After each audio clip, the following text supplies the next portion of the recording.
राधे राधे दोस्तों, मैं आपका साथी गुलशन सर। आशा करता हूँ आप लोग बहुत ही अच्छे होंगे। आज मैं आपको पढ़ाने वाला हूँ नंबर सिस्टम, संख्या पद्धति। शुरू से टॉपिक बाय टॉपिक लेके चलेंगे। आज मैं पहला टॉपिक लेके चलता हूँ कि संख्या पद्धति किसे कहते हैं। इसे अंग्रेजी में कहते हैं नंबर सिस्टम।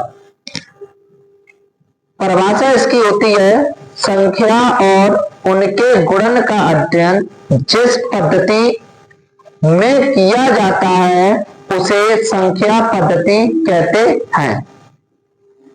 इसके अंतर बहुत सी संख्याएं होती हैं। संख्याओं के प्रकार के संख्याएं होती हैं, जैसे प्राकृतिक संख्याएं क्या है, पूर्ण संख्याएं क्या है, पूर्णांक संख्याएं क्या है, सम संख्याएं क्या है, विषम संख्याएं क्या है, अभाज्य संख्याएं क्या है, भाज्य संख्याएं क्या है, परमेय संख्याएं क्या है, अपरमेय संख्याएं क्या है। इस प्रकार की संख्याएं आती हैं। तो उसमें हम सबसे पहले पढ़ने वाले हैं प्राकृतिक संख्याएं। प्राकृतिक संख्याएं को अंग्रेजी में कहते हैं नेचुरल नंबर।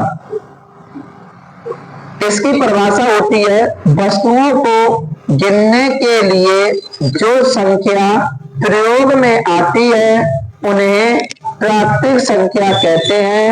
उदाहरण जैसे 1 2 3 4 कहां तक होती, अनंत तक। ठीक है ना। ये किस प्रकार से होती, बढ़ते हुए क्रम में होती है। कैसे होती है, बढ़ते हुए क्रम में, बढ़ते हुए क्रम में। एक से बड़ी 2, 2 से बड़ी 3, 3 से बड़ी 4 और कहां तक जाती है, अनंत तक।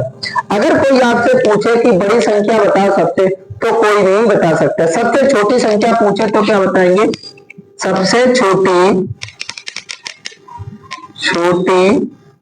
प्राकृतिक संख्या क्या होती है, सबसे छोटी प्राकृतिक संख्या 1 और सबसे बड़ी नहीं बता सकते हैं।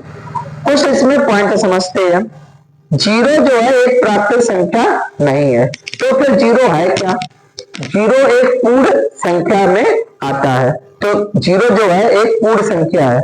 प्राकृतिक संख्या का संकेतन क्या होता है, कैपिटल एन। अगर इसे समुच्चय में लिखेंगे तो इस प्रकार लिखेंगे, curly bracket 1, 2, 3, 4 dot dot dot. ये भी अनंत तक जाती है। ये आपका हो गया प्राकृतिक संख्याएं।